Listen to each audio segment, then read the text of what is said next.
What's up, guys? This is Coach Grant with First Down Training, and today we're going to be breaking down how wide receivers can make faster cuts. So I hope this video helps you guys out. Hope it could teach you a few new things, but also, fellas, if you are a wide receiver and you would like access to 200 plus wide receiver drills, all broken down for you guys with sets and reps to do and organized into specific categories so the information is easy to follow and easy to retain, check out that very first link in the description below. Our drills cover route running, releases, hands, gym work, the work. So very first link in that description below, fellas, if you are interested.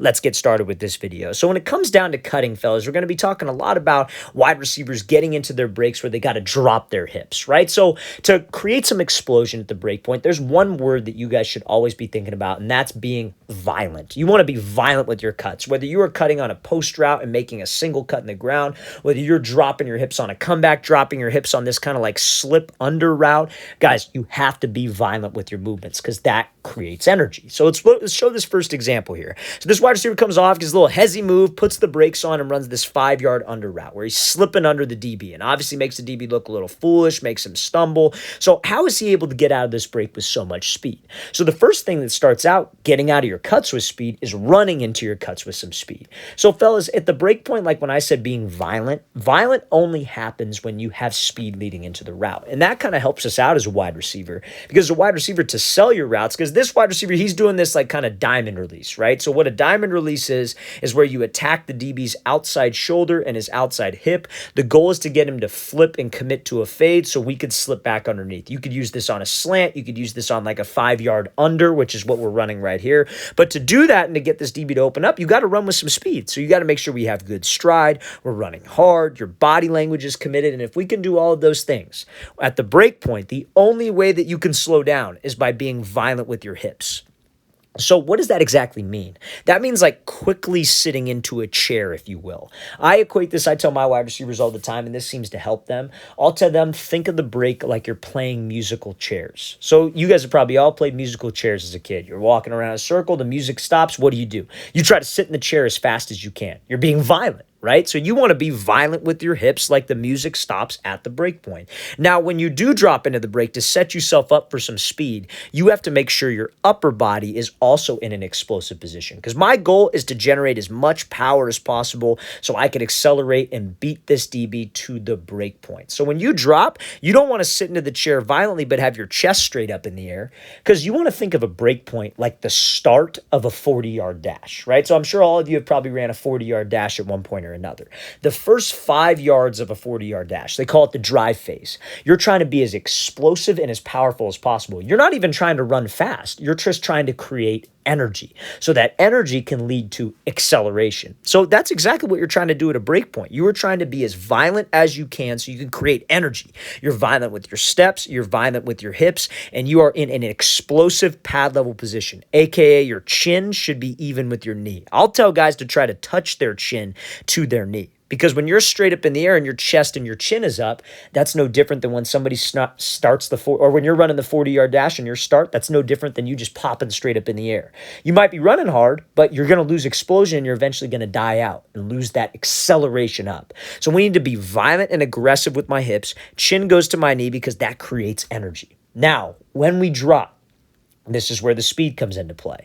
We cannot reach with my break point. So you see when this wide receiver drops into this cut, he is not reaching outside of his frame. He is cutting and both feet are inside of his shoulder frame. If you guys can be violent and you can keep your feet under you, that energy that you just created with your hips, you can push off with your feet. You could explode. You can drive. And because you're in a low position, that's energy, fellas. That's how you get out of the break with some speed. So it's no different than if he was running like a comeback route right here. You would want to get low. You'd want to be violent. You'd want to bring your chin to your knee. Let's get to a low explosive spot. So now I could push out of there with my feet when they're inside my frame.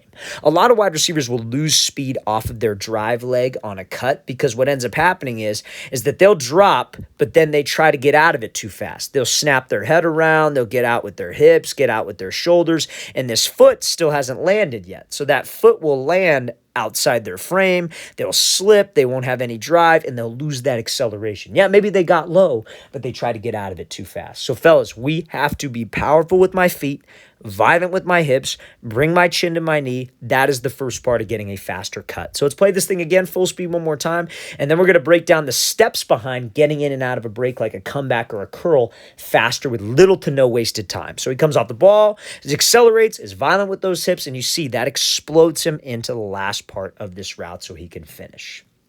Okay, so we talked a little bit about a comeback route, an example on that. So this is going to actually be a comeback route. So this is a very, very tough break. Everybody always talks about running routes like a curl or, like a comeback. Oh, you only want to take 3 steps at the break point. Guys, taking 3 steps at the break point when you're 15, 18, 16 yards downfield is incredibly challenging. It's one of the hardest things that you could probably do. So yeah, we want to shoot for 3, but 5 is pretty dang good. And that's what this wide receiver ends up taking. And you can't tell me this break is slow. You cannot tell me that this break is slow. So let's play this thing full speed and we'll break it down. So he's coming up, violent snap, pivots his hips, and he gets out. But let's count his steps here because in some people, this would be too many steps. And I think we all can agree this is a very, very fast break, very explosive break. So he snaps down with the inside foot. They call that a trigger step. That's when you sit into the chair. That's when you're playing musical chairs. That's when you bring, again, your chin to your knee. Now let's count his steps. That's 1, that's 2, that's 3, that's 4, that's 5. And he's out of the break. So it took 5 steps. Some people will say, oh, that's too many steps. Guys, 18-yard comeback.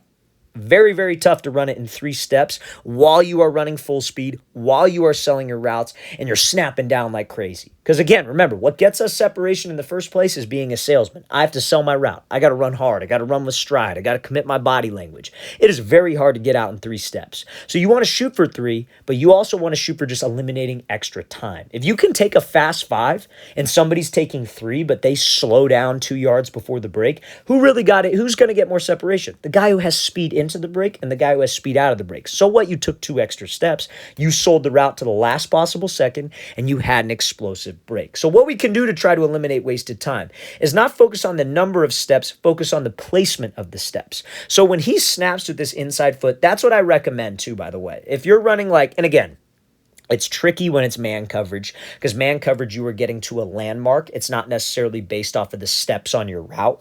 But let's say it's like zone, or let's just use man, for example. Preferably, you would like to snap down on your inside foot on an outside breaking route. And then if you were running a curl, preferably it would be your outside foot. Preferably. I'm not saying that it can't be done the other way. Some people may like it the other way, and that's fine. Some people may have offenses that make you run it that way, and that's totally fine as well. But preferably it would be the inside foot because you could snap down on the inside foot. You change levels. It's a violent step, violent trigger. You're getting low. This is helping you slow down, but this is also helping you create energy. Now, the second step that you take is the step that eliminates time. It's not the first step. This is what puts you in an explosive spot. The second step gets you out. You want to think you are pivoting with that step.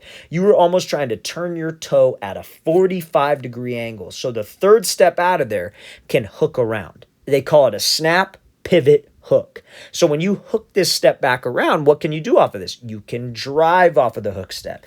Just like that first diamond release example we talked about. You snap down, you're violent, you're in a low explosive spot, your feet are inside your frame. So what can you do? Because you're in that explosive spot, you can push, you can drive. So you see how he hits this third step and then he takes 2 more steps. But you see those 2 extra steps that he takes, they're not facing forward. His hips are already out of the break. His eyes are already looking back to the quarterback because he had that pivot and hook method so smooth. So fellas, to eliminate wasted steps, don't worry too much about the steps themselves. Worry about the placement of your second and your third step. You want to snap, you want to pivot, then you want to hook. And trust me, you guys, that will help you get less time at the break. It's not just about steps, it's about less time. If you take 5 steps faster than somebody who takes 3, who cares? It's about time. It's not about this specific amount of steps. So let's play this again full speed. If you want faster cuts, fellas, we got to be violent. We got to make sure we have the right foot placement, and we have to drive out of there. All right, fellas, I really want to thank you for watching. I really appreciate it. If you have any questions at all, don't hesitate to leave those in the comment section below. Always appreciate the feedback. It's always great to hear from you guys. And again, fellas, if you would like 200+ wide receiver drills, all based on route running, press releases, catching, all organized into categories for you, check out that very first link in the description below. We'd love to get you access to that. I'll see you guys next time.